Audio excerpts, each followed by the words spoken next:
Hey guys, welcome to Living in the Aftermath. This is Lyndsey, your weekly trauma host, and this week we are joined by Shannon. And I have been a fan of hers since I interviewed Ray. I'll have to link it in the description of the episode because the things that they do together are so inspiring to me. I feel like I'm your little groupie when I watch you guys on social media. So your consent is hot groupie. So yeah. Do you want to introduce yourself a little bit, and then we can just kind of get into your story and what led you to be the advocate that you are today? Yeah, absolutely. It's always hard to know where to start with this question, but I'll just say where I'm at now because I think we'll be going back in time throughout this interview. So yes, my name is Shannon. I am the host and founder of a company called What They Don't Say. We originally started as a podcast that stemmed from the need of wanting a place where conversations about sexual assault were more approachable, were more honest, were more real and raw. And that stemmed from a survivor experience myself. Now we have expanded into social media, merchandise with our tagline, Consent is Hot. And we also do educational workshops on college campuses around sexual assault prevention and how to support survivors. And so that's What They Don't Say and a little bit of me, but I'll leave it there. So cool. And like I said, I just think it's amazing how you bring it to a real life context, because there are so many people that I talk to that tell me assault is just something that happens in the movies, or even I think when it comes to dating relationships and things like that. I think for whatever reason, it gets so blurry to people, and I don't understand why. I mean, I guess I do, because for me, it was confusing at some point as well, but now knowing what I know, it seems so simple if you just break it down. Yeah. I mean, I've said this a lot of times on my podcast, but to reiterate for your audience, I didn't really understand how sexual assault happened.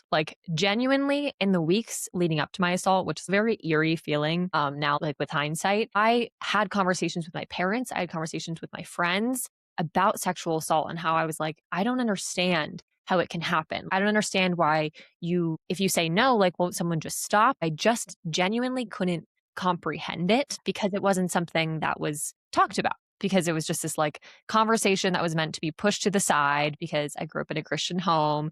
And if you're not having premarital sex, then how would you ever end up in a situation where you could be sexually assaulted? You just wouldn't. So we just won't talk about it. I think for me too, I grew up in a very religious household, and my parents never felt comfortable having a conversation about sex with me. I never remember having a sex talk. I remember going to the maturation program at school, but I mean, that is very basic. That didn't really teach me anything, which then led me to figure out what sex was with my abuser.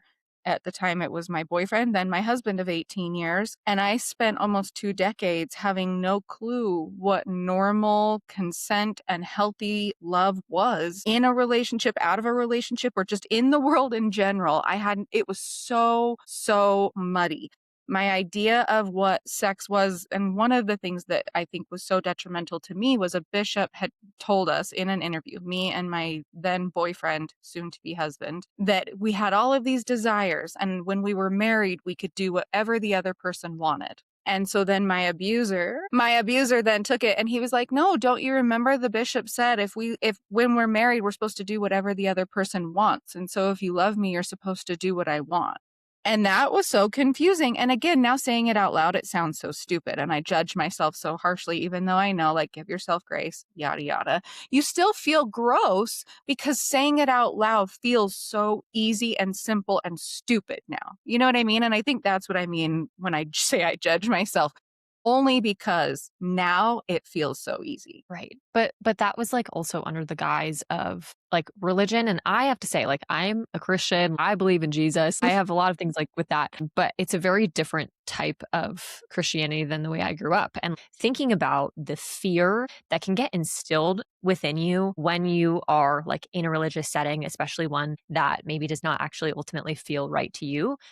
The fear of God, it is quite literally put into you. And so you're like, well, if I'm not, submitting to my husband, then this is going to mean that I'm not serving the Lord. And that is the epitome of bad, scary. Stay away from that type of stuff at all costs. Yes. Thank you for saying that. That was so validating to hear you say that in that way, because I think for me growing up, I didn't have ambitions or dreams for a career. The only thing I remember thinking is that I wanted to be a really good wife and a really good mom.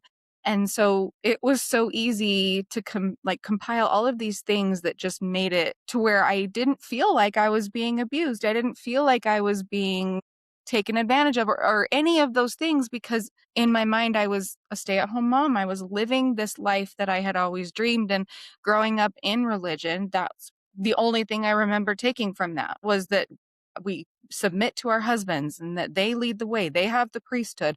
They get revelation from God, and so it's our job to submit to them and make their lives easier, give them children. And I did. I did all of those things. I don't know. I think it is just so sad to me that I spent so much time being okay not having opinions of my own, because I thought that that was what happy was. Mm, mm. And yeah, that breaks my heart for you too, because I don't believe that that's, well, to each their own. But I don't believe that that's what God actually wants for you or for anybody. And I'm not No. trying to get all like, religious freak over here. No, I feel the same though, because I actually had a comment, I think a couple of weeks ago, on one of my podcast interviews that I did.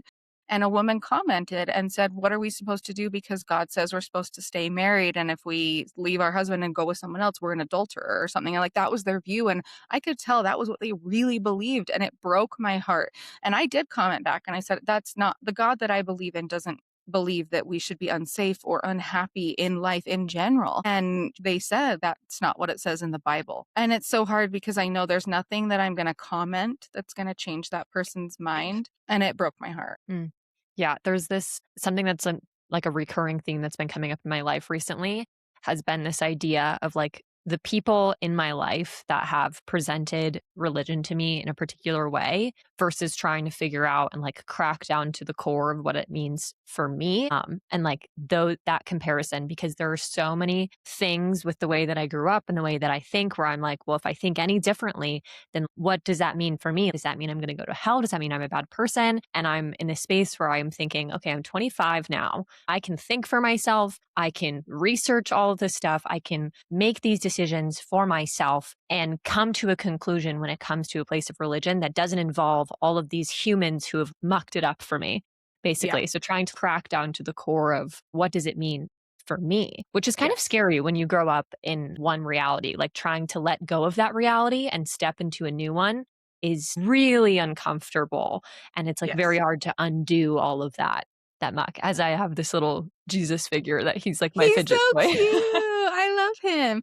Well, Yep. and I feel like for me too, when I started kind of figuring out where I fit with religion, I was really scared of how people around me were going to receive that, because I knew it was going to be different than their views. And I don't think that what their views are bad, but I knew that people would have very strong feelings about my shift with religion. And that was really scary. That was like an added component. And I wonder, so you mentioned that, and correct me if I'm wrong, that your religion and where that all started kind of forming your life was when your dad passed away. Is that right? Kind of. So I always grew up in a home where we went to church from as early as I can remember. Like we were going to church. I was learning about how Jesus died for our sins. We went to a Christian, non denominational church where, like loud music, that kind of church. But we never did Bible studies or had a whole lot of one on one conversations about it. But it was just a theme throughout growing up. And then I was 11, my dad and my brother passed away in a plane crash. My dad was flying the plane. My brother's best friend was on the plane. He also died. And it was a very public thing because my dad was a runner and he was a pretty well known runner. And so there was cameras at our house when we got there after finding out that their plane had gone down. And it was just this very public thing. The funeral had over 1,000 people there. And so much of the funeral and everything that came up after their deaths was around like, they're in a better place. They're in heaven. And so this strong theme of religion started really coming out. And at the same time, I'm 12, I'm 13, I'm 14, I'm starting to hit puberty, and religion has become a bit more prominent in my life because I believe when you lose somebody, you start to wonder, well, where are they now? What does it mean for Yeah. my future and their future? One question that I have, so prior to your dad's passing, did you know that people knew who he was, or because of his death did then that, I mean, I'm sure you knew he was a runner, and but I would imagine that maybe the media wasn't as present or prominent prior to his passing. And I can only imagine that if I all of a sudden had all of these cameras and these people that I didn't know watching me grieve, that I probably wouldn't grieve. And I can imagine that it would be really easy to try and look for something hopeful or something that made sense because you have all of these eyes on you expecting you to handle it one certain way. And I can imagine that that may have been a little overwhelming. Yeah. I had an idea.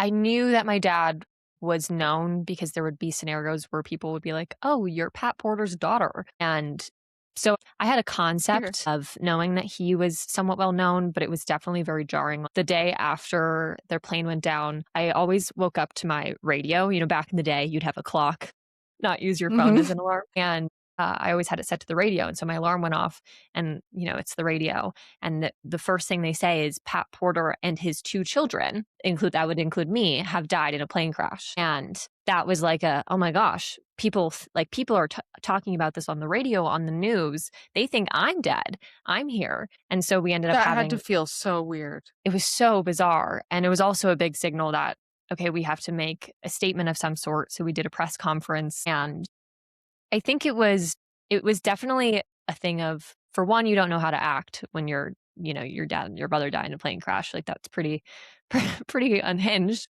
And then on top of that, I'm 11 years old. We're doing this press conference, at a To high let people school know you're track. alive. Yeah, to let people know I'm alive. I'm like, am I supposed to cry? Am I supposed to hug my mom? Like, do I look at these people? I don't know. So That had to feel so weird. it was, and it was all really weird. And then on top of that, I ended up going away to summer camp for 2 weeks, about 3 days after they passed away, because I was supposed to go with my brother. And I had always wanted to do the summer camp. I never could because I was an athlete and I just wasn't allowed to have 2 weeks off. But I decided this year I'm going with my brother. And so Yeah. then I get shipped off to summer camp in Texas. In a lot of ways, it was a thing of, well, I don't know how I'm supposed to act. And on top of that, you're 11 years old, you're old enough to register that, they're not coming back, but you don't know what sort of impacts their death is going to have on you yet. You don't think Yeah. about your dad not being in your wedding. You don't think about what it means to not have a strong father figure, in your prominent teenage years. You don't think about Yeah. how your relationship to men is going to change when the men in your family are gone. And on top of that, I'm sure so many people had all of their advice and sayings on how you should be feeling or how you should be handling it. Again, I know that you and I have talked about this, but all of that is well intended. But especially as an 11, 12-year-old girl, you take those things, especially in moments of trauma where you've just lost this huge influential person in your life, you are going to grab onto all these other things that adults are saying to you. And then that is going to completely adapt and shape how you show up in the world. And it's just crazy to me. I know you've mentioned a couple of them, and I mentioned that I had listened to your episode where you had kind of talked about your dad passing away, and someone told you that you needed to be strong for your mom. And that was shocking to me. And I kind of feel like that happens a lot to children of trauma where they are not knowingly, they have all of this pressure put on them to have them help this adult be strong because the adult is falling apart. But why Mhm. can't the kid just fall apart too? Yeah. And because the kid is the one that's left. So essentially, at the funeral of like 1,200 people or whoever it was, however many people, you shake a lot of people's hands, you give a lot of hugs. And also, I have to say, I'm so, so grateful to the people who came and lifted us up during this time. I didn't always see the ways that people were helping us because I was so young, but people sent food to our house, they cooked meals.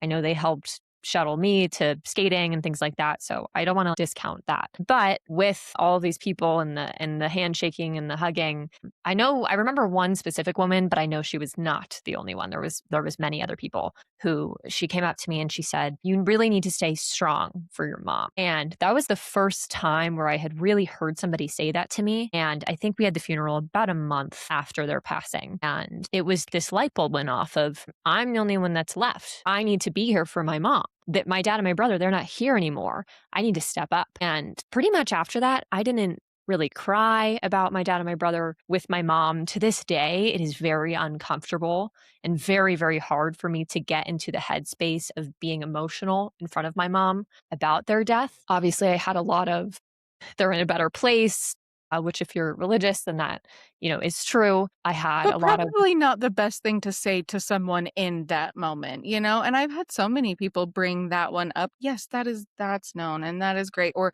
they're not suffering anymore if someone's been sick.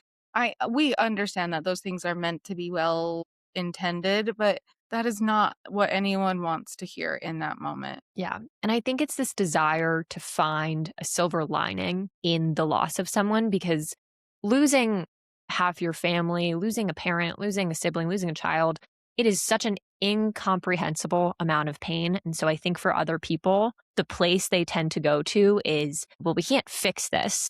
So can we find something that is good within it? Like God Yeah. works all things for his glory, like that type of a thing. And although it may be true, I think we really just need to let specifically children and their parents when they're going through loss, just let it suck. I just wish that people would be like, this is the fucking worst. And I can't do anything about it. And I can't fix it. And I can't take your pain away, but I'm going to sit here.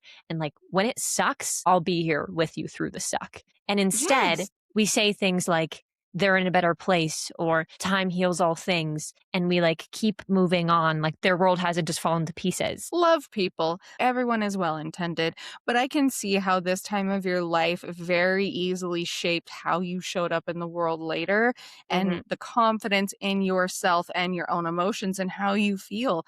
I think, especially in that time of life when you're forming your own opinions and learning what opinions even are. I think of my 10-year-old right now, and I'm still trying to explain to her what an opinion is. And I can imagine having so many adults put so many thoughts into your head on how you're supposed to show up in the world is so hard. You're not ever going to counteract that. Yeah.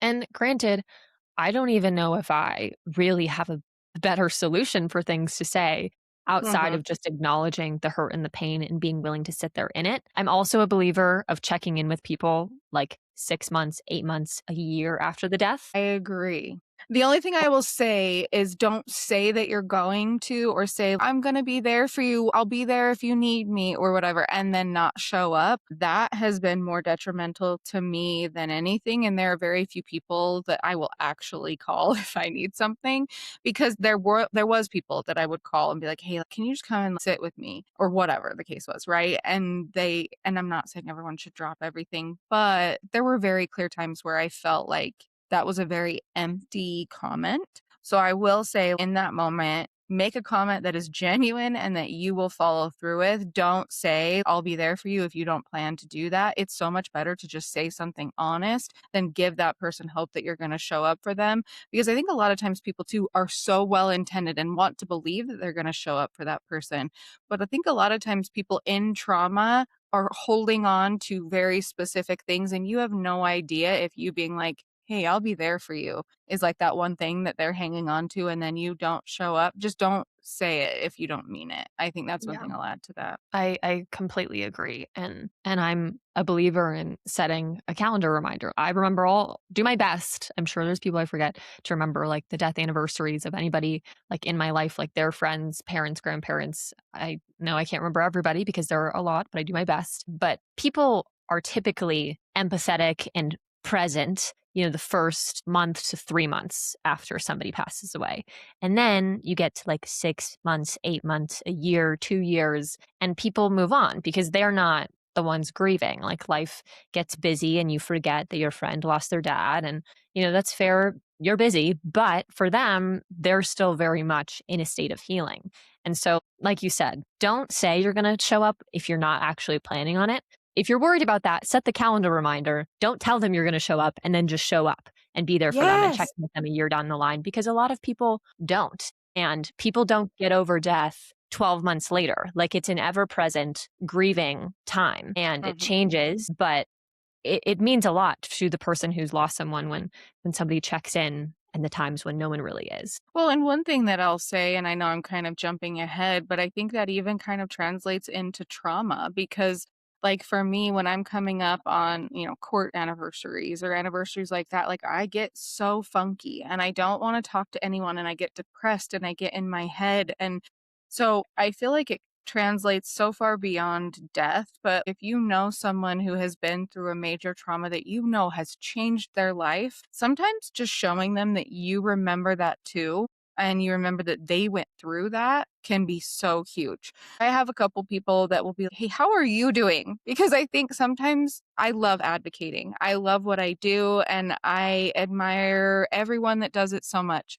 But I think a lot of people that watch from the outside forget that this came from a place of trauma itself. Someone can present and put on this really strong show, but that doesn't mean that their trauma is gone. And that doesn't mean the death of someone goes away. Like you pointed out, just because someone isn't grieving the death of someone, that's something that that person is going to remember forever. So show up for them in those moments, even if you're just randomly thinking about it. Okay, I was just thinking about this today because sometimes for me, it just feels so good to know that someone else is thinking about me too. Yeah, you feel a little less alone, Hmm. and I'm a believer in going and just getting somebody's favorite things from the store, and I know there are people who really don't like death anniversary dates or anything to be acknowledged, but for the most part, showing up with a nice bright bouquet of flowers, or if they like pretzels. I have someone in my life who really likes a soft pretzel, and I know when an anniversary of something is coming up, bring her a pretzel, get her some pho. She loves pho.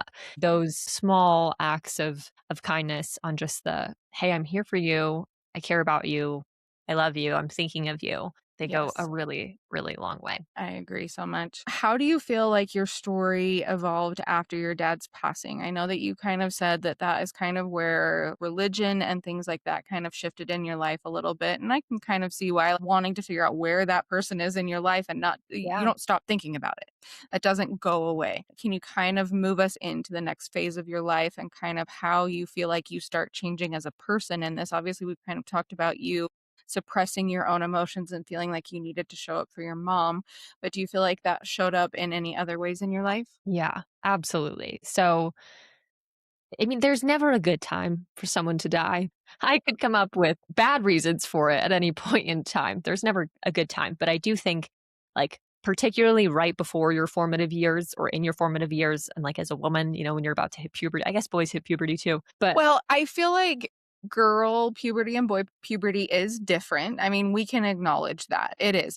I mean, I will say, like, watching my son and my daughter go through puberty has been a very different thing. Girls are much more emotional. They cry a lot. My son is much more aggressive. We have to figure out how to get his anger emotions out, right? They show up different. And so I can see, like, grieving is different even in those spaces, right? And not saying that, like, it stays that way and shows up every time that way, but just me as observing two different genders of children, I can see how puberty shows up differently in boys and girls. So I think you can that's say so as a girl. okay. Yeah, that's so interesting. I hadn't even thought about that. It's like, okay, I'm sending my son to go punch a bag to get out the anger, and my daughter's crying on the floor in her closet. And that's one thing that I feel I can't say that it's consistent across the board, but I can say that teaching my daughter communication while she's emotional and going through puberty was so much Mm, easier than my son because with him, when he is emotional, more often than not, it is coming out as anger. He's not crying, right? And so I have to wait for him to kind of pull back before we can have the conversation. And so yes. that's one really interesting thing that I've noticed. And I can see that showing up when you're grieving as well, like being really angry about the situation and not actually facing it. Where like girls are going to maybe sit in the emotion or avoid it completely, or you know what I mean? Like I can see both genders handling it just completely different because of how we show up in the world. Mm, yeah. Yeah. Wow. I'm going to be thinking about that for a little while. So this happened July of 2012. Yeah, I was going into sixth grade, and sixth grade and seventh grade was really the time where now looking back, I realized that I started to really have a need for, I say male approval. Seventh grade, they're still boys, Yeah. but approval from boys, not just boy crazy because you're generally going through puberty and a bit more hormonal. But if I found out that the boy that I liked didn't like me, I was self harming and losing my mind and in tears and thinking about, I hate myself because this boy doesn't like me. And needing that male approval became exponential, like a very, very high need. Obviously, that's a different experience than what everyone has, right? And I love that you're giving examples because I think when people say boy crazy, right, that gets used a lot. And so I appreciate the examples. Do you feel like that was just an all of a sudden shift in your life, or do you feel like you evolved to that? And maybe this is a two-sided question. Self-harm did show up in my life when I was with my abuser. And at that point, I feel like I was using it to feel anything other than the emotion that I was feeling in that moment.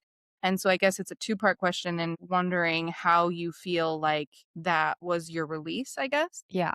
I do think it was I think I could see the quote unquote boy crazy signs coming about in 6th grade. You know, everybody is 6th grade is still so young, but it's the first time where I think people are beginning to really have their own personalities and their parents aren't cool anymore and that sort of a thing. And then it was a very strong shift into 7th grade where that's where things I think got really out of hand. And as far as the self-harming goes, I didn't like I know I didn't want to die. Like the goal wasn't to kill myself. The goal. That sounds so messed up, but That's what the I say relief too, though. yeah. The Yeah. relief of it was really because I hated myself and I hated that I didn't feel loved enough by the men in my life because I think I was missing the Yeah. huge source of male love that you typically get, which is from your father, that you're supposed to get. And so not having that like adoration coming from the main source you're supposed to get it and looking for it everywhere else, not actually being able to get it, not being fulfilled from that standpoint, just made me like hate myself. And so I remember seeing like on Tumblr, I think that someone had like cut themselves, which Tumblr is such a crazy app. And I'm so glad that it's on its way out. But I think that was, I got the idea and I was like, oh, like that That makes seems like sense. that would fit this situation. And then, Well, I appreciate that because, like I said, for me, I think I still hold so much shame in knowing that I got to that place. But I feel like I want people to understand, like, I was the same. I didn't want to die. That was not the goal when I was doing it. But the emotional things I was feeling inside were so much bigger than what I could even comprehend getting out. There was no words I was going to say. There was no human I could even speak to that, like, there was not a thing. That was the only way that I could get the emotional pain to shift into something else that I felt I could manage because I couldn't manage my emotions anymore. And so I appreciate you kind of explaining that because it sounds like it was kind of a similar thing. And I think, again, when people hear like self harm was brought up in my trial against me, like that was, they were trying to they were trying to against attack my mental state and show, like, so they made me show my scars in trial and we had to, crazy. and so I just had to talk about it. And I think in that there were so many people that had so many thoughts and feelings on that. And I really had to come to a place where I was like, okay, well, that it's just where I was. I'm not proud of it. I'm not happy. I wouldn't go back there again, but that was where I was at. And I think that I appreciate you being vulnerable enough to share that because I don't think a lot of people are. And I know I relate to that. So thank you. Yeah, well, not to get off script here, but No, you're good. it's always a crazy thing to me when a defense attorney is like, "Yeah, well, you're depressed, so, like, therefore, you're mentally insane and you know, you're not credible." And it's like, "Hey, bitch, I'm depressed and I'm cutting myself because I'm in an abusive relationship." Like, Yeah, it's because I because was of held the person you're prisoner for a defending. year and I was being assaulted and beat on a daily basis. You would be Yeah. depressed too. I promise. This is a signal of harm. This is a signal of harm. This is not a signal of a lack of credibility. Yeah. Yeah, I know, right? Isn't it fun? There are so many things that I say out loud now, and I'm like, what in the hell did I live through? So, 6th grade into 7th grade, and you feel like that's when it showed up. And do you feel like anyone in your life noticed that you were showing up differently as far as like wanting approval of boys differently than other people? Not really. My mom found out about the cutting eventually, and that was the whole thing, as it probably should have been. I don't really think so. No, I don't think anybody noticed because it's also such an internal thing of wanting that approval and needing that. But I don't think it was really obvious to everyone else. When your mom caught like the cutting stuff, were you in a place where you felt like you could be honest with her, or do you feel like you tried to diminish what was happening or dismiss it, or kind of how did you handle that situation? Well, my mom was like, you're going to die. You're trying to kill yourself. And trying to explain to my mom, no, mom, I understand I'm cutting my arm with a razor blade, but I don't want to die. No, mom, I'm totally fine. It's totally okay. Yeah, it's a little hard to explain, especially, she lost a child 2 years ago or 2 years prior. And so, she's like losing her Triggers. shit. Yeah, Yeah. very well. Makes lots of sense. So I definitely tried to minimize it. But it took me a lot of actual therapy to understand How deep it why. really was. Yeah. Yeah. Like I remember it wasn't until I was playing hangman, which is ironic, with my counselor, because I would refuse to say out loud why I was doing it. And Yeah. finally, it was like, I hate myself. And my counselor sat there and guessed all of the letters. But yeah, so I definitely tried to minimize it. And Well, it sounds like even from yourself. And I think I kind of did that a lot too. And I think a lot of, I don't know, I think abuse survivors will relate to that. I think anyone, you try to minimize the bad things that are happening in your life because if you admit how bad they are, then you have to face it. And facing it is so much harder than ignoring it. yeah, So yeah, it is exponentially painful when you have to sit there and look at it. obviously, when your mom found all of this, did she put you in therapy or was that something you were already doing? I was put in therapy pretty soon after my dad and brother passed away. It was like, okay, we're sending your ass to the shrink. And I did that with my kids after abuse, and they fought it so hard. And I was like, go, I know you need it. You're going. You watched your father beat the crap out of me. I know you have things to talk about. And I forced them, and they were so frustrated at me for the longest time. And finally, they gave in and they liked their therapist. But it really took a long time. But I think therapy is so good. It's so important. And Did you I fight it, or was that something that you kind of accepted? I accepted it. There was a lot of things that were happening in my life where I was just kind of going along with it. Like, the summer camp a couple days after I actually genuinely wanted to go to. And in hindsight, that was a good thing because my mom could take 2 weeks to just break down and I could have a little bit of distraction. But I kept ice skating right after that, where all these things are happening. And I'm just kind of getting pulled behind a car, like, okay, yeah, this is just what we're doing next. And therapy was just the next step. Oh, you're going to therapy. Okay, cool. Sounds Okay. good. I just Yeah. follow along because I'm 11 and I don't know anything. And the train is moving and I've been asked to get on the train. So I am Yep. on the train. So I didn't really fight it. Now there was times where my mom she would ask me, "Well, what'd you talk about in therapy?" And she would get like really mad if I didn't dispel, the transcripts of what I was telling my therapist, which would have defeated the entire purpose of me having a therapist. But for the most part, I didn't really fight it. Well, that's good. It sounds like your mom really did show up for you in really cool ways. At what point, because I know you mentioned, I think it was in your episode that you were talking about your dad, that she did meet someone else and get remarried. At what point in your life did that happen? Yes. So I was 15. I was a sophomore in high school, and my mother met a really nice man in April. So this was probably 2016, if my math is correct. Yeah. So Okay. 2016 ish. So about 4 years after my dad passed away. And they met in April of that year. They were engaged by June and married by August. So less than 6 months of knowing each other before they were married. And that was when things from a religion standpoint really started to take a turn because he came from a really strong Christian background, the kind of strong Christian background where you would do Bible studies on a weekly basis and really immerse yourself in the word. Hmm. And as I mentioned to you, I always grew up in a faith based household, but not in the way that he had raised his kids. And so all of a sudden, we're doing Bible studies and having family dinners every night, which I never had family dinners because my brother was a fencer and I was a figure skater. We were on opposite schedules and I ate while doing my homework. And by the time I was going to bed, my brother was just getting home from fencing. And so we didn't have family dinners. And now all Yeah. of a sudden, there's this new man in my house who I don't know. We're doing Bible study. What? Why are we doing that? I've never been asked to do that before. And we're having family dinners every night. I'm like, what is this? Yeah. Probably all good things, but it was a very fast shift. 6 months is a very short amount of time.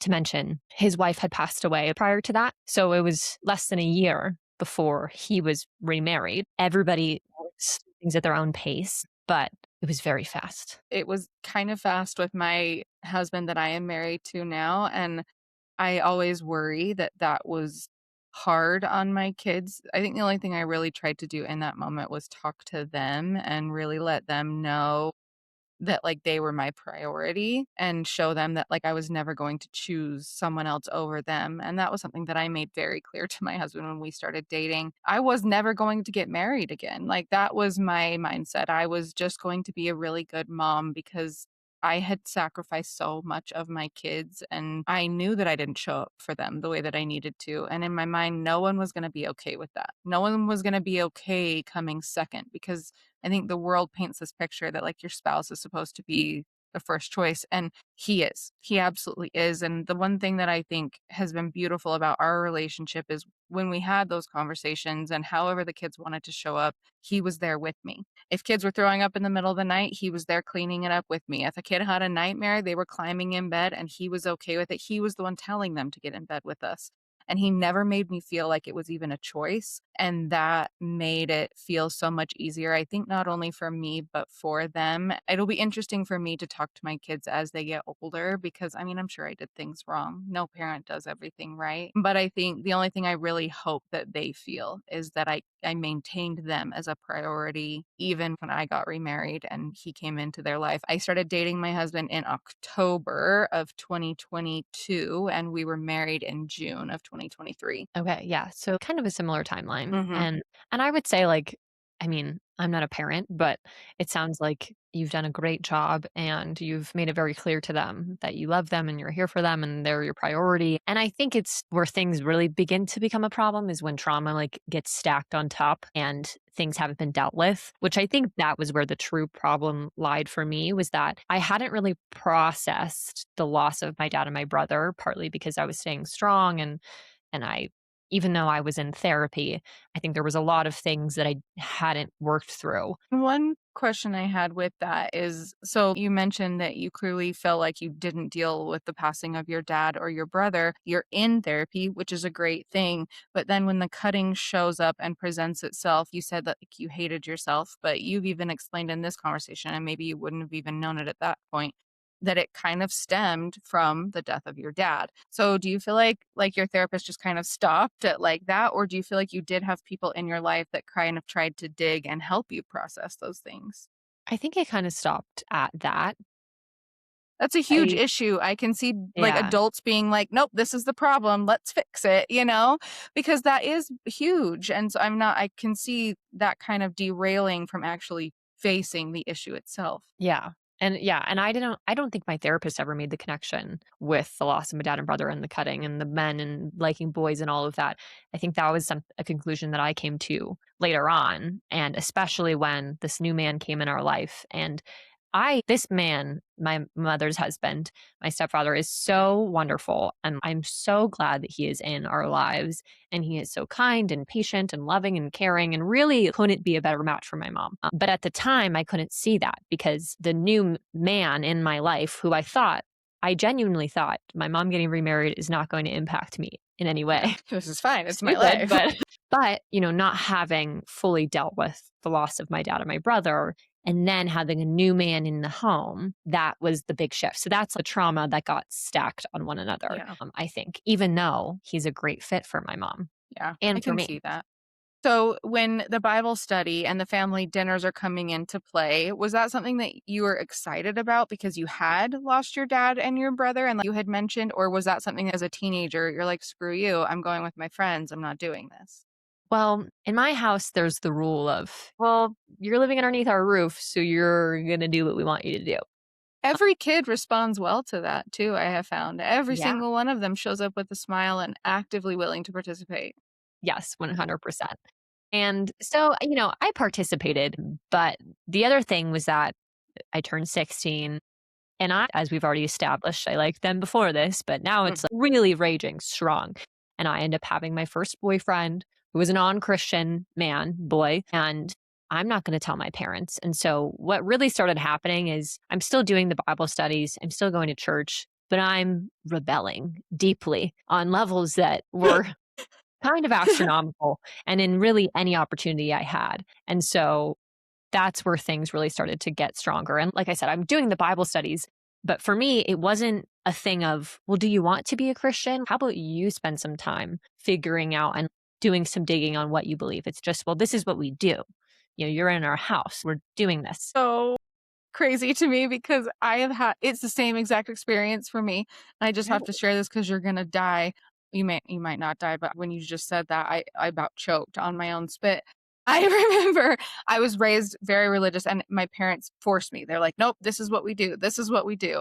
And I remember in my early years of marriage, I went to my dad. So I'm an adult at this point, and I remember asking him the question, "Dad, don't you want me to believe this because I believe it and it's something that like I have found?"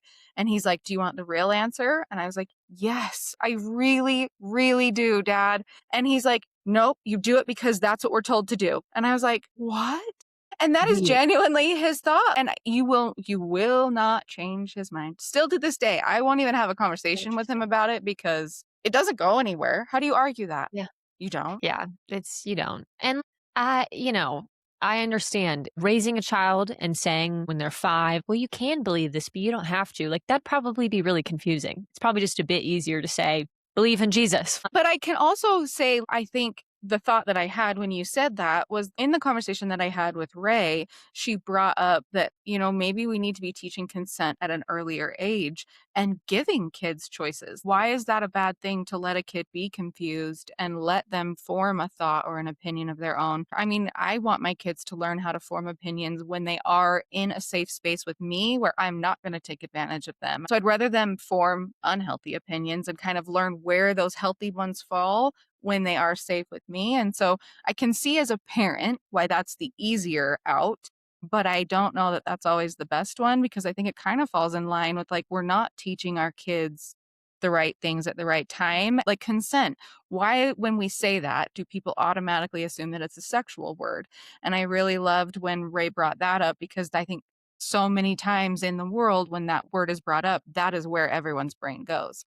And I think if we could shift that mindset and we could give kids an earlier part to have an opinion and learn like where their boundaries are, then we might be better off. Yeah, no, I'm in complete agreement. And I think honestly the problem is when we only bring it to a sexual context because that's when like the line is really like starts to get really serious. I mean, it's all Yeah. serious. That's when like that boundary, if that's push, like that's a whole different level. Whereas like if we start with just this is how like teaching our sons and daughters that this is how you respond when somebody says no, I don't want that. Hmm. And then you also teach them and encourage them to have a voice to say no, which is so rarely taught. Like, I think there is something about teaching your daughter, manners and to be polite. But when you're teaching your daughter to laugh at the really uncomfortable jokes that older man is making at the family gathering, like, what are you teaching your daughter? You're teaching your Yeah. daughter that when they're uncomfortable, they should just comply to the situation. You're teaching, reinforcing that fawn trauma response. And rather than empowering your children to say no and feel like firm and good in that no. And that's a scary thing when you start to step back. And so, Well, and I yeah, think it's a scary thing to teach as a parent because I can't say I have met one parent that it loves when their kid tells them no. And I do try to kind of like mitigate the situation, I guess. My daughter just turned 18, graduated, and is starting college. And now we are trying to learn how to balance her advocating for herself and when she needs to do homework and all of those things in a respectful way because she still is living here. And I think that is one thing that I've never done it before, right?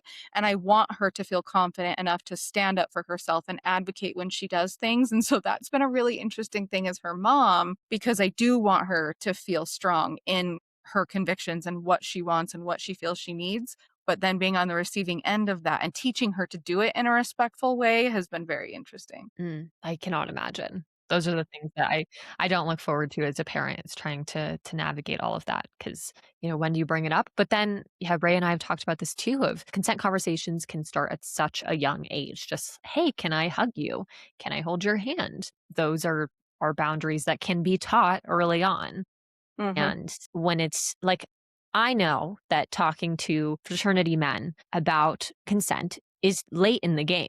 They're in college. Their brains are almost fully developed, but not quite. They're not there yet, Yeah. but they're close. And I know it's too late. But for me, it's like, well, it's better than nothing. And like, I feel that Yes. I can really connect with college students better than high school or middle school students. But we should be doing this a hell of a lot earlier. Oh, yeah. Well, and again, I think it comes back to a place that isn't even sexual. I think it comes back to parents teaching their kids that having their own voice and their own opinion is not a bad thing, and us not squashing that in the home in all situations, right? And teaching them how to have an opinion and a boundary in a respectful way. I think that goes both male and female, but I love that you brought up, like, especially with our girls, not teaching them to stay in that uncomfortable moment. And I think that I want to point out too, like, I don't want people to think that that means that we're teaching them to like stand up to this man or do these things. Maybe that's not safe, but you don't have to laugh and comply. You can leave the room or remove yourself from the situation. It doesn't mean say something. And I think sometimes people get that confused. It's not a do this or a do this, but don't sit there and be okay with it if you're not okay with it. And I love that. Mhm. So thank you for bringing that up. Yeah, So, absolutely. your mom had met your stepdad, Bible study had started, you're 16, you're dating, a fabulous point in life where we all know everything. And no one, I'm sure, could tell you anything about all the things that were happening in your life. What do you feel like was the biggest shift in your household for you when your stepdad moved in outside of like Bible study and just shifting like your normal day to day life? Do you feel like that made you kind of pull your emotional issues inwards more? 1000%. I didn't feel like I could be myself fully around my parents because I was getting in trouble all of the time for like eventually I got caught with a boyfriend, I got caught drinking, I got caught vaping, I got caught sneaking out, I got caught sneaking boys in, everything. And I felt like I couldn't be my honest self in front of my parents in most capacities. And so that really did make me internalize a lot of things. And I think everything started from a place of just being a teenager and being interested in boys and being curious about alcohol and about nicotine. But then it eventually became a thing of rebelling against my parents. They kept telling me, "You're doing this to disrespect us."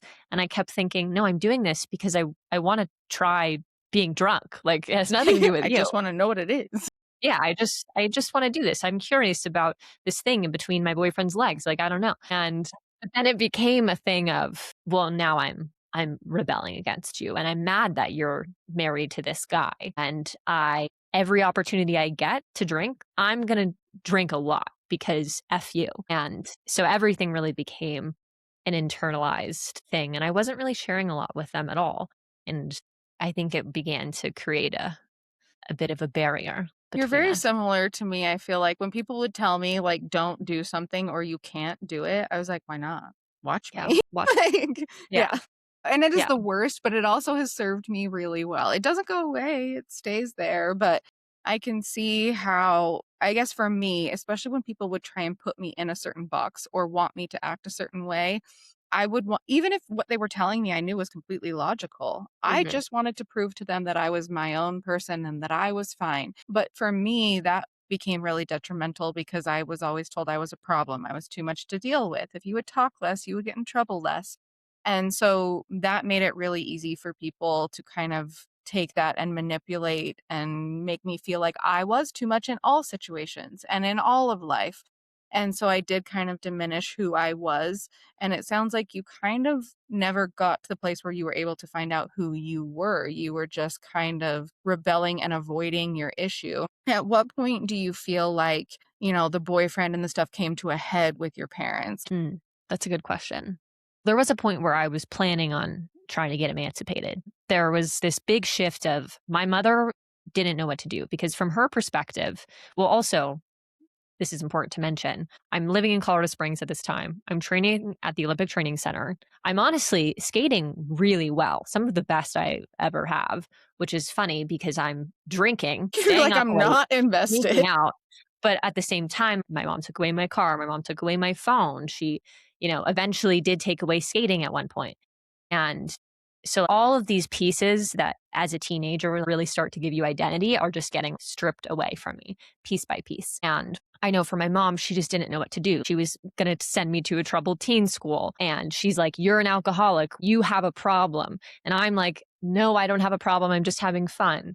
And it I really think that because I wasn't really allowed to make decisions, because I wasn't trusted to make decisions, it was perpetually told to me. I was never told, you're too much, be quiet. I was told things like, you cannot make good decisions. It's clear to us that you're incapable of making good choices. And because you can't make good choices, there are major consequences. And you just are not responsible. When I thought that I was a really good friend who had a really good heart, who cared about the people in my life, who would sit there and listen when my friends were struggling. And all I wanted was for my parents to say, we love who you are. But instead it was, we hate what you're doing. Yeah, And I know everything from their perspective was out of a place of fear and love for me. But as a teenager, it came off as, well, I'm incapable of making a good decision or good choices. So I'm just going to that keep makes making sense. poor decisions. And so, as far as things coming to a head, there was a point where my mom walked in on my boyfriend and I. Always a comfortable situation. Yes, very, very comfortable. And he's gathering condoms and his underwear off of the floor. And my mom's like, get the hell out of my house. I never want to see you again. And my mom takes my purse, which has about 40 plus empty jewel pods in it. And this is 6 a.m. also. Just this is 6 a.m. This is perfect. Jarring, very jarring. And, my mom comes back in the room and shoves the jewel in my face. And she's like, come on, smoke it. It'll be fun. We'll do it together, which is the same thing that her dad did to her when he found out she was smoking cigarettes. But that's besides the point here. There was a point that happened after this where we always had these really intense conversations after I would get in trouble or get caught. And I would sit there and I would just basically fully dissociate and think that this can't last forever. And at this point, it was, how do I get out of here? How do I emancipate myself? Who can I live with? Can I survive not being here anymore? My parents gave me a list of 52 ways that I had disappointed them and things that I had done wrong. And then there was one page that had about 1 to 3 lines on it that said, Shannon's hope for her future. And it was a line of that God has a plan and that people love her. And so, like, there is hope for her future. And this was this point where I was like, I'm so done with them. I don't even know who I am, but I felt like they didn't like who I am, even though that's not true. It was this like, I now know from here on out that in order to protect this relationship with my parents, I either have to get really good at hiding stuff because clearly I'm not very good, and I cannot share the full reality of me because I'm going to get in trouble. And my mom and I, we started going to therapy, which was, one of the most painful things. Going to therapy with your parents or a parent Brutal. is so uncomfortable. I don't really remember a lot of it aside from it just being brutal. And the drive there, painful. The drive back, so much worse. So much worse. Because, like, what do you say after you've been asked to say these things? And I think as a kid, too, therapy. Okay, you're supposed to be honest. This is a safe space. This therapist is telling you this is a safe space. But your mom then leaves and she does not feel like it was a safe space. And all the things that you said are still rolling around in her brain hole. And my mother has never been good at letting things go. Moms typically aren't. I don't let anything go with my kids. It's hard, I can imagine. But yeah, Yeah. you leave and your mediator, they're not there anymore. You're in the car, all bets are off. No longer a safe place. You're cooked. That 15, 20-minute drive home, you better buckle the fuck up because it's gonna get real. So yes, and it's really important that I say this because I love my parents and I know my parents love me. And I'm not trying to bash them. And if I'm being honest with you, I would bet you every dollar in my bank account that my parents do not remember giving me a list of 52 ways that I disappointed them. They don't remember any. My mom doesn't remember that she was going to send me off to, some school in Utah and Provo Canyon. I know my parents don't remember that. I know that they made mistakes and they wish they could change them and they can't and all that. They love me. I love them. But essentially, to finally answer your question, I don't really know if I have ever gotten to a place with them where things are truly good. Like now we're in a place where, I talk to my mom about every 2 weeks on the phone. We text a lot. I share as much as my life that I can, but I avoid everything that will get me in trouble or things that she disagrees with because that time in my life was so painful. And just thinking about how much it takes to want to try to leave your home, like how terrible you must feel, is not a good place to be in. And I don't ever want to get anywhere near that. I would so much rather see my parents, know that I am not fully 100% me when I'm with them. And that does like hurt, and know that my nervous system is like on its edge when I'm with them, but have it be a civil relationship over trying to fully be myself and them getting mad and it being a tumultuous thing, because then I just won't be in their lives. That's what will Yeah, happen. that's very similar to my situation. It's taken me a lot of years to just be like, okay, I am what I am, but I turned 40 this year. So, I mean, thank you. Yay. Thank you. But I was very similar. And still to this day, they don't know who I am or the things that bring me joy, the things that make me who I am, the opinions that I have. I don't feel like anyone in my family knows that or really cares to know that. And I would be lying if I said that that didn't hurt me. I still talk to them. I have a group chat with my mom and my sisters. We still talk, but it is very surface level. And I think some of that comes from my abuser and meeting him when I was 16. There was a lot of things that formed because of that. But then I think on top of that, there was just so much damage that was done that you just don't forget it, you know? And so I know the things that I can share with them and I know the things that I can't, but I think it's still hard because I know there are things that they talk about that they don't involve me in, and that really irritates me. And I am outspoken enough that I wish I could just keep my mouth shut and it wouldn't bother me, but I would much rather just come and ask me. And I feel like a lot of people that have been through assault or abuse or different things feel that same way. I know so many people that feel like they are a topic of conversation for people in their lives because they don't make the same decisions or they change what their beliefs are, or whatever. Why are we talking about those people when they're not present? Let's just go have the conversation with them and make them feel loved and supported. And so I relate to you in that regard. And I am proud of you for kind of learning those boundaries because I can agree that sometimes it is better to just keep people at an arm's length and give them the version of you that is still you, but not full Oh, power. yeah.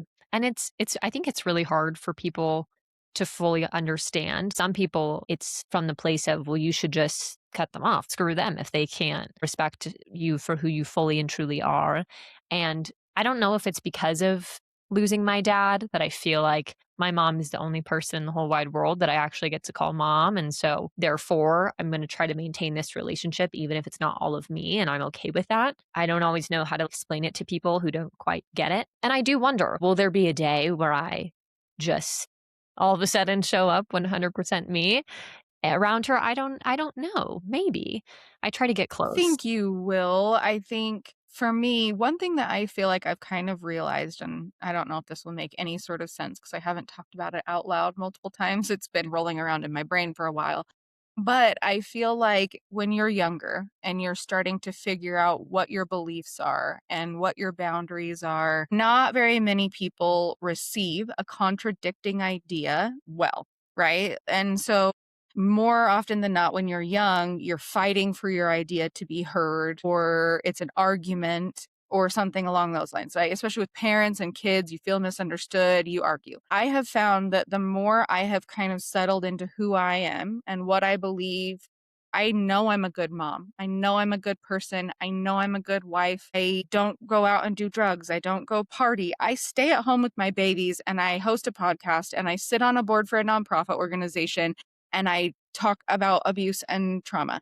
I know I'm a good person. And so I don't feel the need to have to defend that in such an aggressive way. And that allows me to show up, but also not have to like be boisterous about it and be like, this is what I believe. And I know you don't love it, you know? And I'm not saying that that's what you do, but it feels less like you're doing that when you're more just settled in who you are and confident in the human that you are. And I think that does come with age. I did not feel this in my 20s, not even close. And so I think that you will get there. But I think that's one thing that I've noticed, like looking back, is I feel much less desire to have someone agree with me or understand why I have made the decision that I have made now than I did then. And I also have found that when I do disagree with someone, I am able to do it in a much more respectful way because I don't need them to agree with me. Do you know what I mean? Yeah. You're And that confident in feels a who lot you are. easier. Yeah.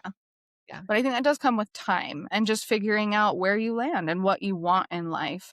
So I know that you said that your abuser came into your life and kind of was able to come into your life because of how religion had been in your life. And I kind of want you to go into that a little bit because it sounds like the religion aspect was there and you were accepting it to some extent, but definitely didn't find it for yourself. 100%. So when I was 18, we were attending church at a church in Colorado Springs, and I was still ice skating at the time. And a thing in Colorado Springs at the Olympic Training Center, one of the things that happens in the figure skating world is that parents will send their kids to Colorado Springs at young ages, like sometimes as young as 14, and they will live with older kids and the parents won't be there. I was an exception to this rule because I was living with my parents in their house, but the majority of my friends, their parents were living in different states. So my parents and our house was kind of like it was a hub because if my friends needed a home cooked meal, my parents would make them one and we'd take them out to dinner and really very much brought people around in our lives. And so we had this thing when it came to church where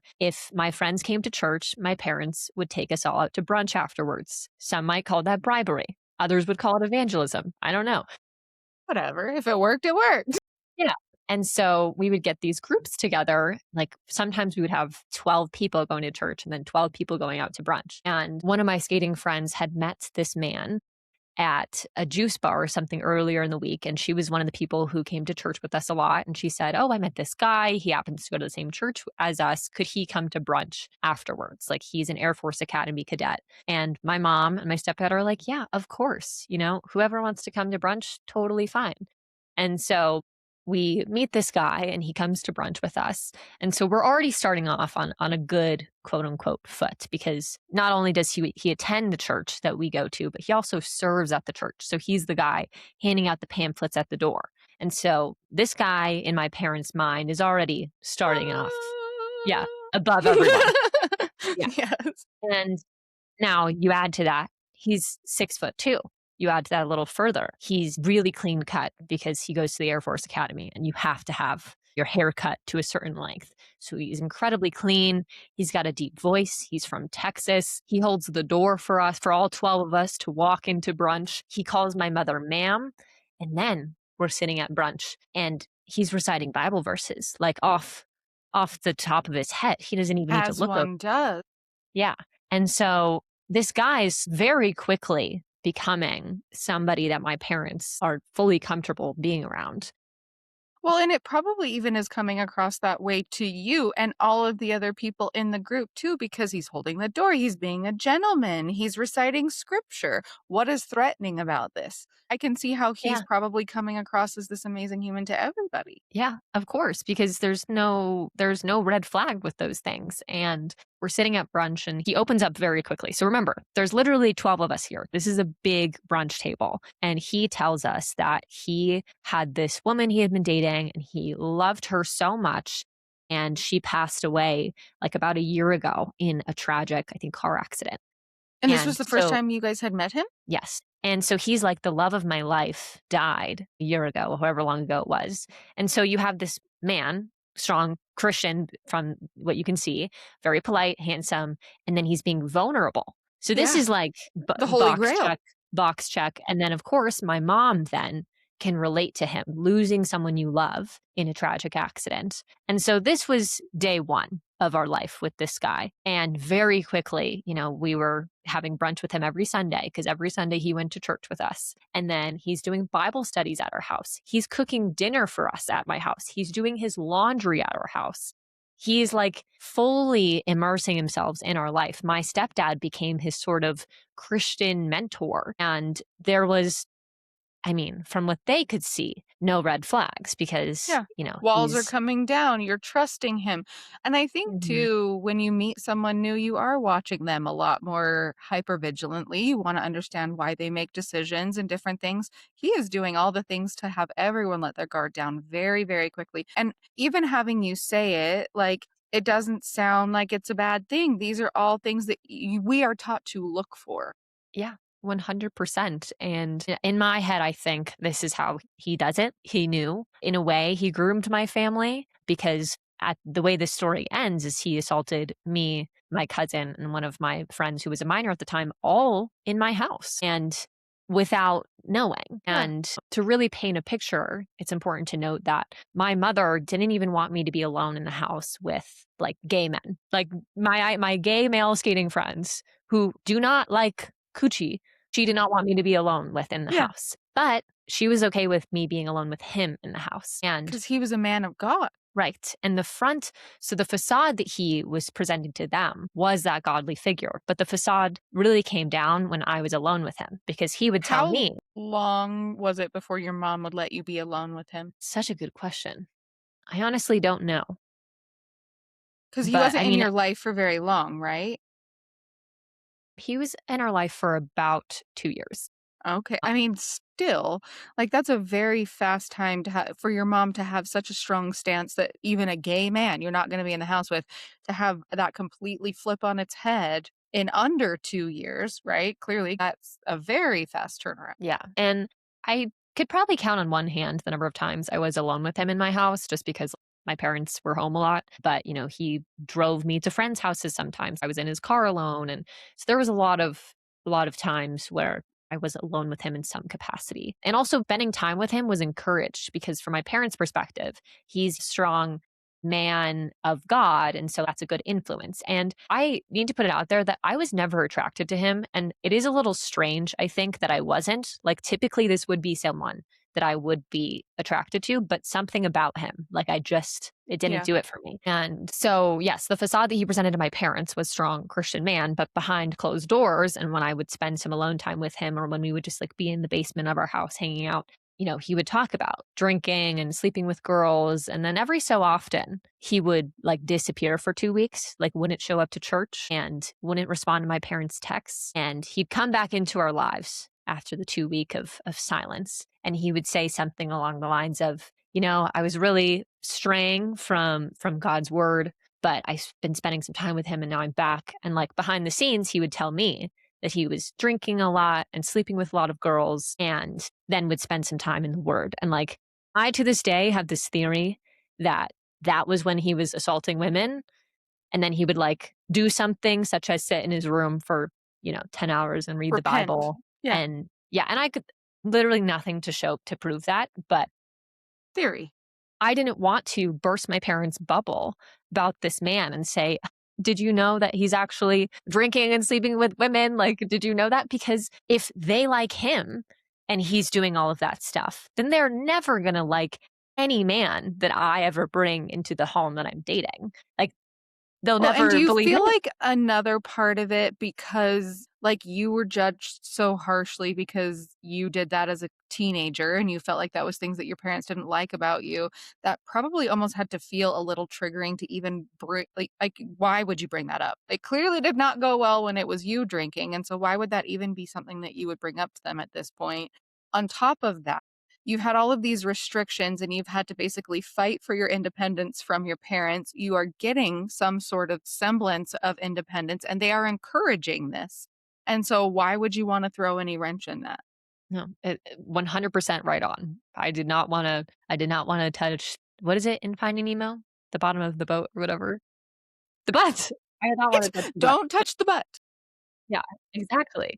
Yeah. So I think that created a sort of perfect environment for him to assault me and people that I cared about and loved because well, to kind of get into it, my cousin, who I had started the podcast originally with, so this is public information, she had been attending school in Denver at the time. And her and our perpetrator became pretty close. They were a little closer in age. He was a bit older than me. She's a bit older than me.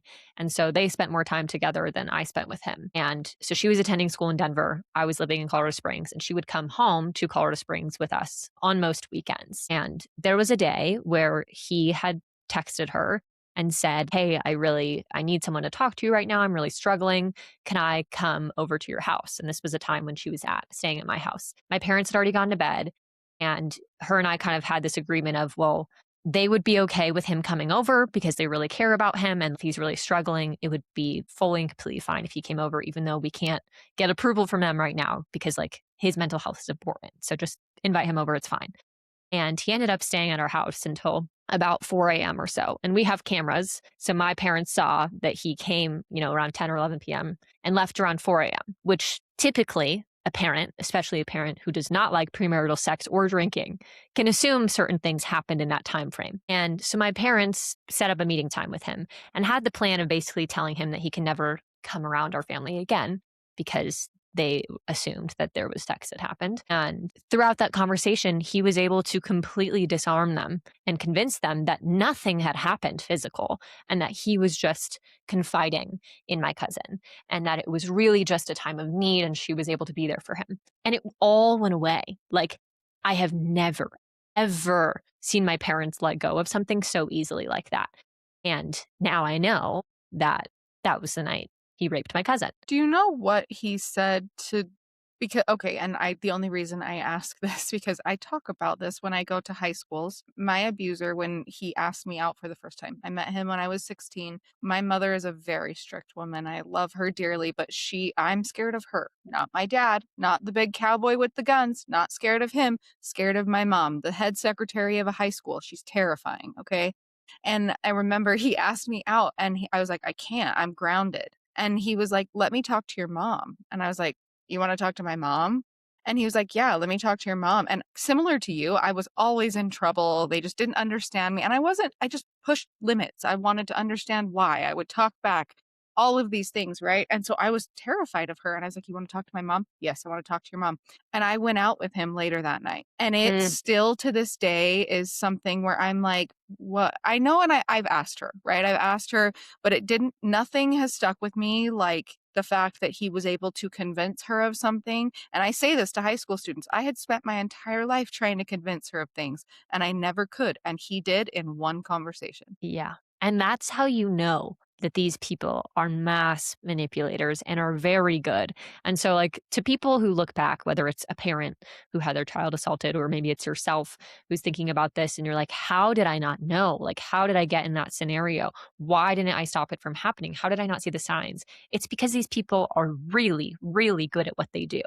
And whether it's convincing the mom who doesn't let anything slip under the rug, and all of a sudden this is slipping under the rug, or it's, in this scenario, weaseling his way out of, being kicked out of our lives. It's because they are so good at what they do that they can fool anyone. I think that's a really good point, though, that if someone can put someone's walls down in one conversation when it is something that they have been so adamant about their entire existence, I think that is something really good to look at. And I appreciate you bringing that up because I've never really thought about that. Because even for me, when I'm having like a normal conversation or I'm changing my mind about an opinion, it takes me a little bit before I come to a resolve and I'm like, okay, no, this is how I feel about it. It's not an instant thing.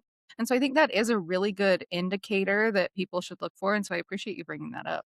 Yeah, of course. And it's like the signs of a perpetrator can also very much be the signs of actually just a really good person. Hmm. And that is really Scary. scary. Yeah. Yep, Yeah. it's true. So he assaults your cousin, but you guys don't know this at the time because he like talks everyone down. And at this time, does your cousin still act like she's comfortable around him? Has her mannerisms around him changed at all? Great question. She hated him after that. And I, like, assault, once again, was never even a thought in my head. It was not an option. If this were a multiple choice test, like, assault would never be on that list in my mind. And she hated him. And so it was this thing of, why does she hate him? Like, he's great. And she ended up dropping out of college. And so she was no longer spending time with us or him. And she ended up moving back home. And, those are signals of trauma happening. And I feel so bad because there was times where, we would, prior to her dropping out, but after the assault, there were times where we asked her to be around him and she didn't want to be. And we'd be like, why not? He's great. And now obviously we know why. Yes, that happened to her. He stayed in our lives. She had a strong distaste for him, and none of us understood why. And fast forward a couple months down the road, he had been at our house for Bible study. My friend, who was 15 at the time, who I ice skated with, she was staying at my house. Once again, we just kind of had people. Sometimes people lived with us. Sometimes people just stayed with us for extended periods of time. And she was in that scenario. And he had come over to her house for Bible study. He knew her. We had talked about her age. He knew how she was 15. I think he Yeah. was 22 at the time, and he starts driving home after Bible study and dinner, and it's super snowy. So he like can't make it back to the Air Force Academy.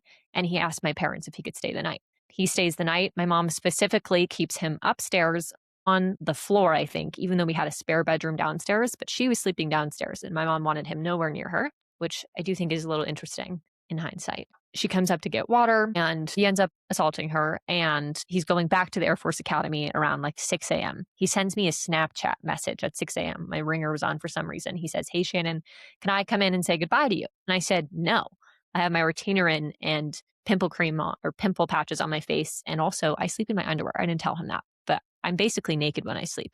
Well, he comes in my room anyways and tries to like hug me. And this is 6 a.m. Okay. And I'm like, whoa, like what's going on? Super disoriented. He tries to kind of like lift me out of bed, and I'm trying to protect my boobs from, coming out. And so with the sheets, and he leaves, and it was a very uncomfortable, weird experience after I explicitly had told him, no, you don't need to come say goodbye to me. That's weird. Yeah, just leave. Yeah.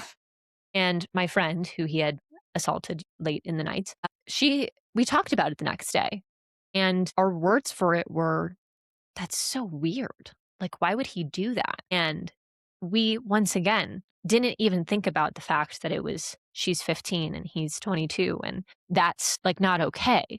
We were just like, Yeah. that's so weird. Why would he do that? And then she started to have a distaste for him as well. And it was the same scenario where like we didn't tell my parents about that because we didn't want to burst this bubble of what they believed is a good man. And also, would they have believed her? Like, Well, and one question that I have, because it seemed like even though he was presenting like he was this God-fearing man and I go to church and I do all these things, behind the scenes, he's telling you, I'm drinking, I'm doing all of these things with women. And so for you, he's still being honest, right? Like, and so in your mind, I can see maybe even dismissing it as like, oh, well, he just made a mistake. Like he's struggled with these things in the past. It's just something he struggles with. And having that be a very blurry line to try and identify and figure out, because I mean, as a kid, you don't want your mom to be more restrictive of things because she's already kind of restrictive. But then on top of that, he is kind of being honest with you. He's shared those things with you, but it's never been turned on you, and having that feel very confusing. yeah, 100%. And yeah, we didn't want to present it because we didn't want to become more restricted from things. And it was also just a thing of like, we don't understand it. Why would he do that? And like you said, oh, he struggled with things like this in the past. And maybe he's just into her and those sorts of things. You just sort of begin to write it off because if you're not recognizing it as assault and it's this family friend who your parents really approve of. And so it must be okay, question Yeah. mark? Because they approve of him, so the things he does, it's probably fine. And yeah, once again, she started having a strong distaste for him, and I feel so terrible about this now, but we would be like, why don't you want to be around him? Now, obviously, we know and understand why, Yeah. but the same way that I mentioned about my cousin, like I didn't like assault was never like, even though by definition everything that happened, specifically, like if we just look at the fact that she was 15 and he was 22, like it's illegal. That's sexual assault. But the lack of knowledge and who he was and who he appeared to be and how much my parents approved of him, the thought of it being sexual assault just did not Well, and one enter it. thing that I want to point out, just because I know that I have teenagers listen to this, even that morning when you told him no and he came into your room and hugged you, like that is also assault. And I want like people to understand, like teenagers specifically, because I know for me as an adult, there were a lot of things where I felt so dumb learning things in my 30s. And I'm like, how didn't I know that? Right.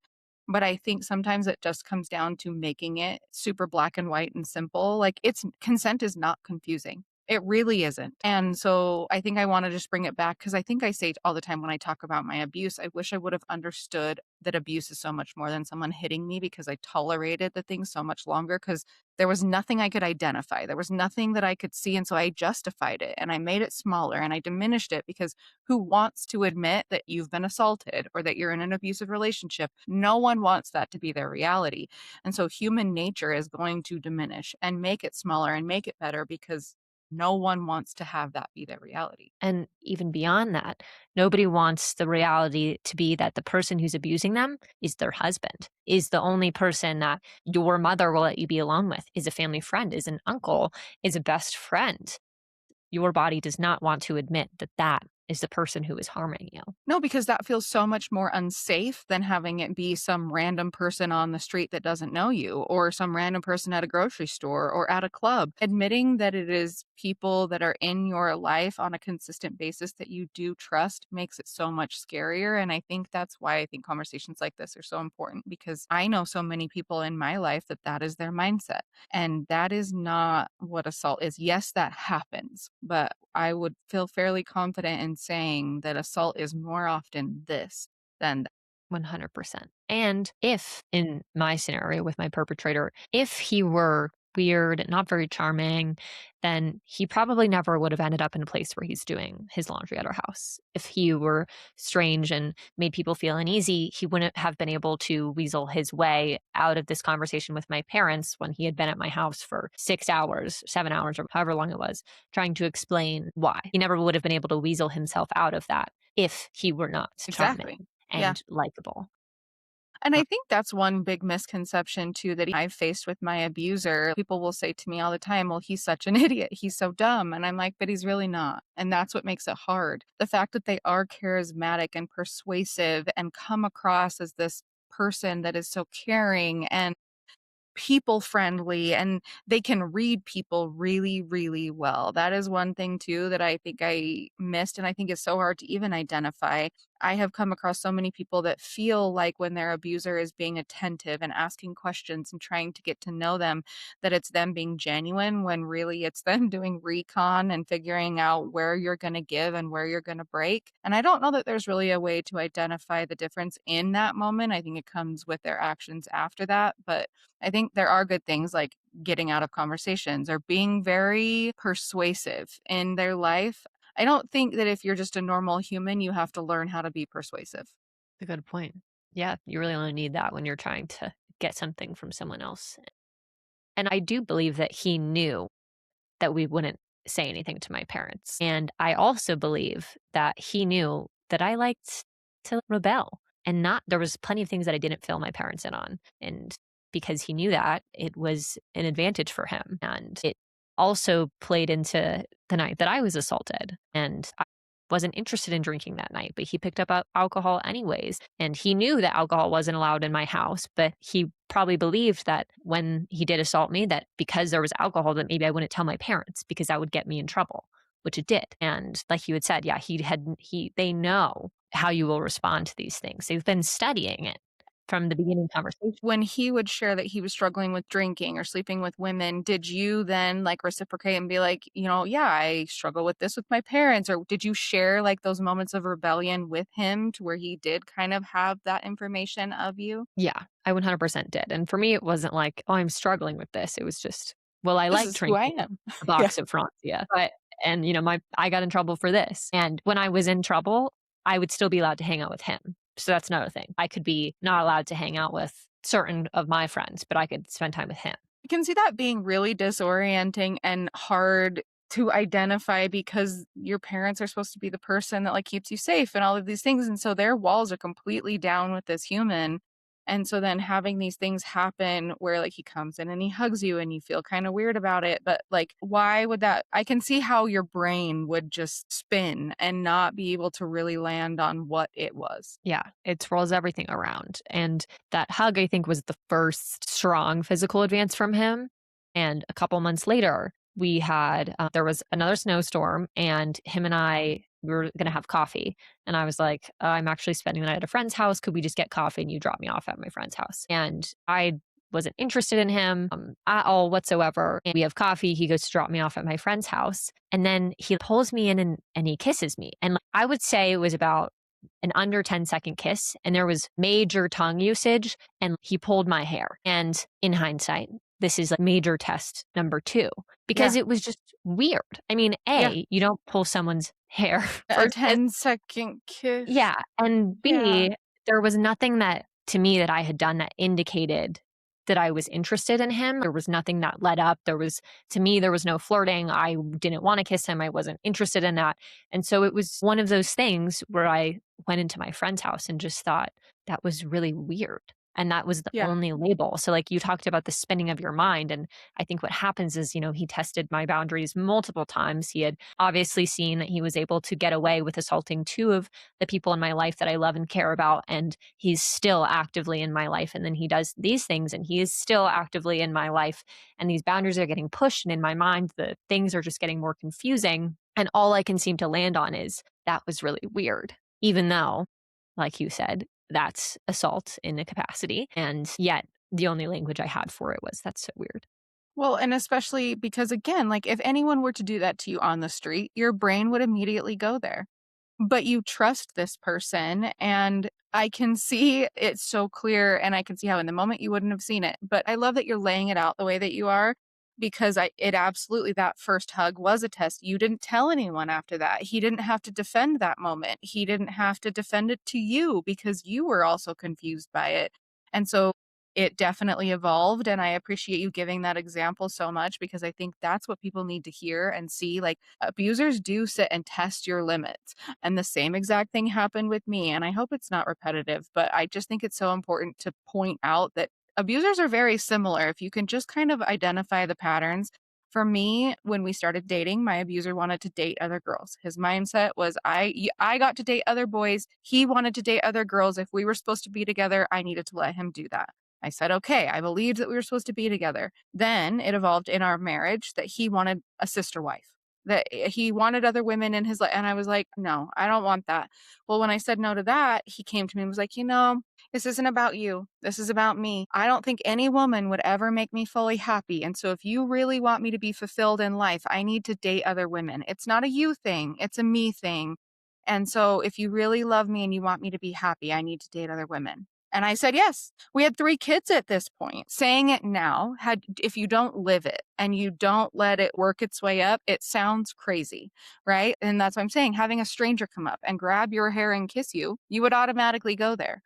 But when it's someone in your life that you trust, your brain just thinks it's weird. Mm. And I'm so glad that you brought up this whole pattern thing. And we've been saying it throughout the episode about like with hindsight and oh, I'm so dumb, but like people have to hear the things that lead up to an assault and to abuse.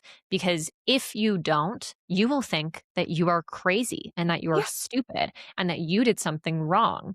Because, well, how on earth could I possibly end up in that situation where harm is happening to me? But you're not crazy and you're not stupid. These people are so good at what they do. They are so good at manipulating you. They are so good at figuring out what makes you tick, what makes you don't talk, what makes you fall into their trap that they've been building for however long to get what they want.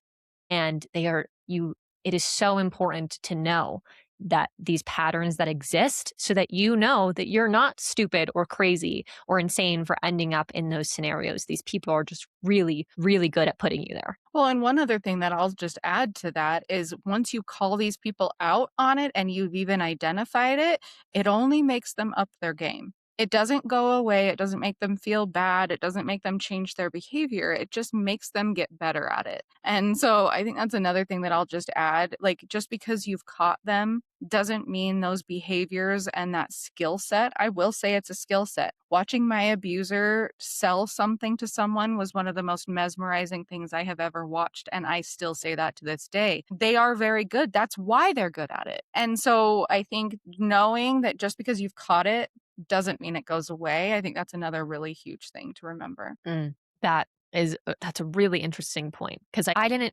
really get is a weird word, I guess, but I didn't really see him upping his game once he got caught from us.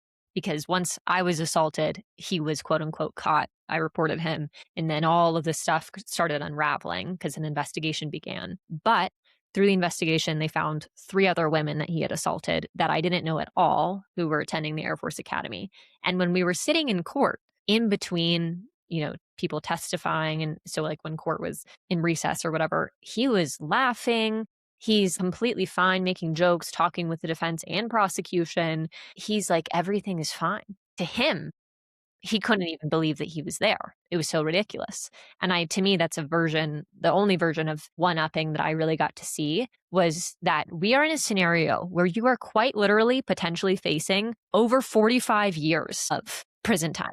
And you are laughing because you so Cool solely as a believe cucumber. that you're going to get out of this. Mhm. Yeah, and they do believe that too, and I think the sickest part is a lot of the times they do get out of it, because assault, domestic violence, most of the time that happens where there's no one else present, and it is one person's word versus the other, and having to I think that's another really controversial topic, I guess, is people have asked a lot of times, why don't you report it? Why don't you call the police? It's not easy and it is not fair, and the process doesn't feel good.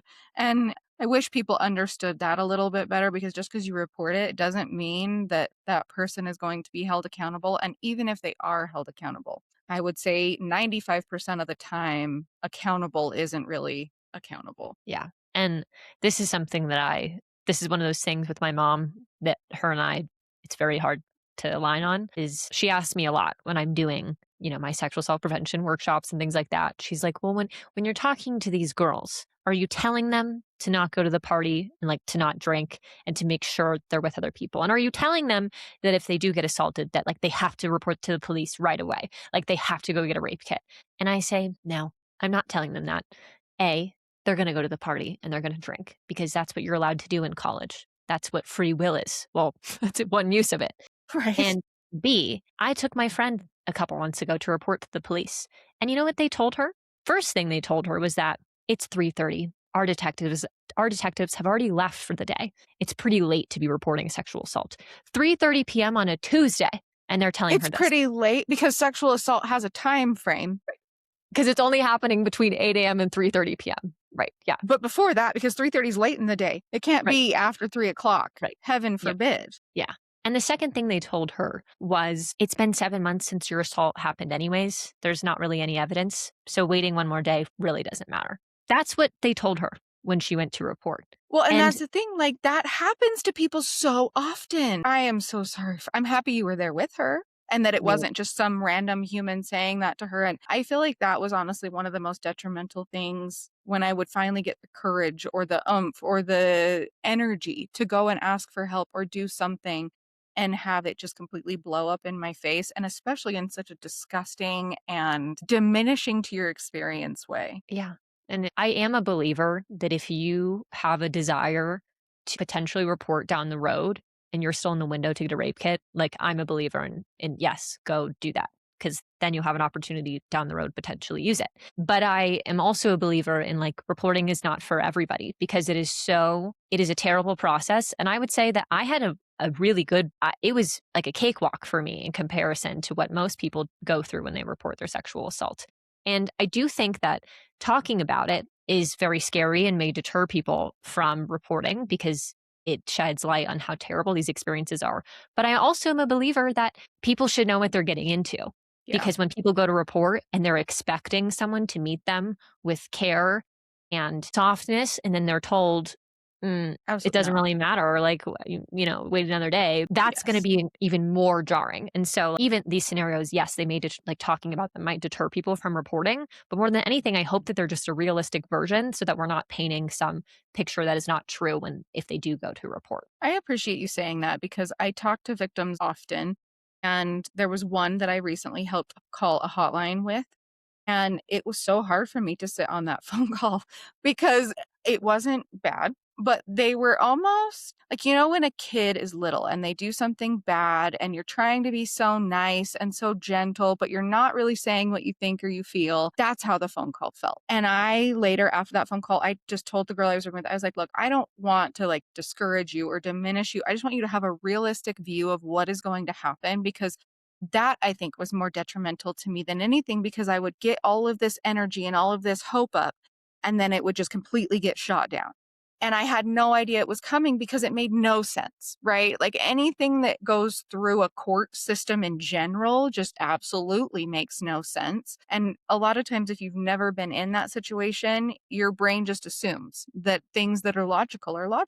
And they absolutely are not. And so I feel like it gets so tricky and complicated I would love your opinion on this when I go and talk to high schools when they talk about the rape kit, because they'll give all the slides and all the resources. And like, if you've been assaulted, you can go here and they can do a free exam and blah, blah, blah. And I always interject and say that doesn't mean that you have to press charges. That just gives you the option to later.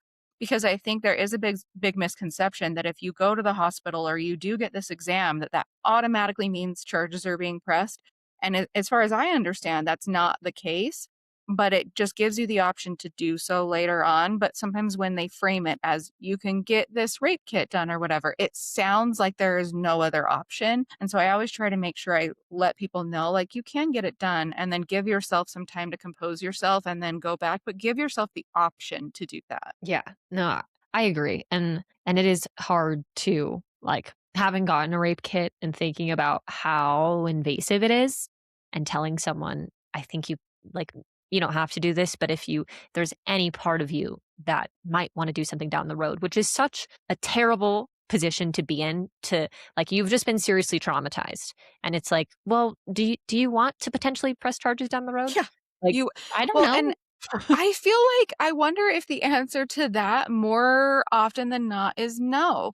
Because the reason why I think it, because when my abuser was arrested, the night that he was arrested, I watched the body cam footage and all I sit and do is talk about how much I love him and how I don't want to ruin his life and how like I apologize 800 times for everything existing. I'm apologize for existing. And as we've discussed, a lot of the times assault happens with someone that you know, someone that you aren't going to want to ruin their life. You're going to have some semblance of care for this person. And so I would imagine that if that question is asked off the bat, there is so many layers that go into the answer of that it is not this easy question that people assume it is. Yeah.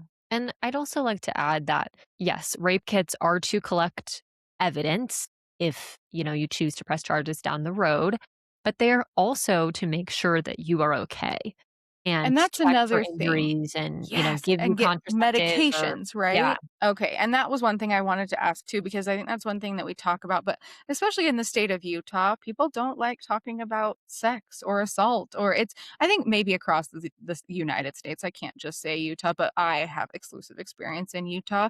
And I think because of the religion that is around here, it makes an added level of uncomfort. On top of that, like I've gone and asked schools, like, why can't I be more open about my experience in teaching these kids like what it looks like?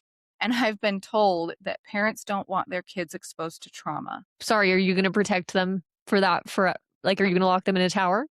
Well, I was like, I'm pretty positive that that's how I almost died. So like Yeah. maybe we could just like have the parents come to my presentation. Love my mom. I don't mean for this episode.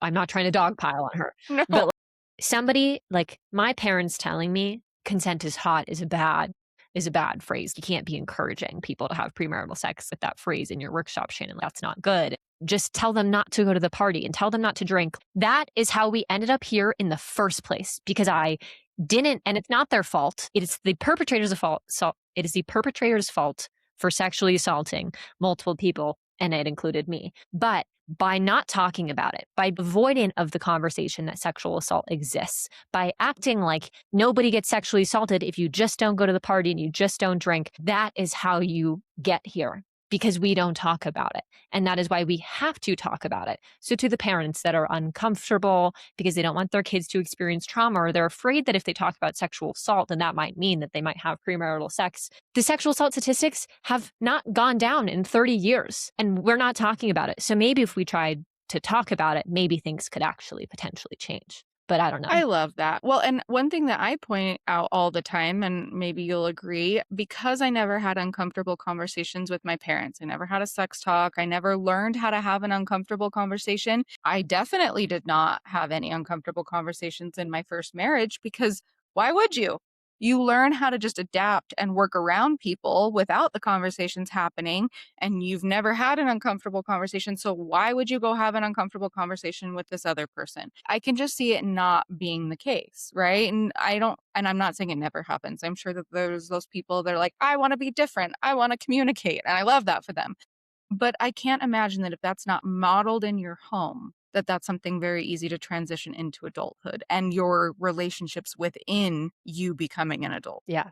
I completely agree. I hope that this has been helpful. It's been helpful for me. Honestly, I don't host this podcast because I make money on it. I don't understand how to make money on it, really. And I don't do it for followers.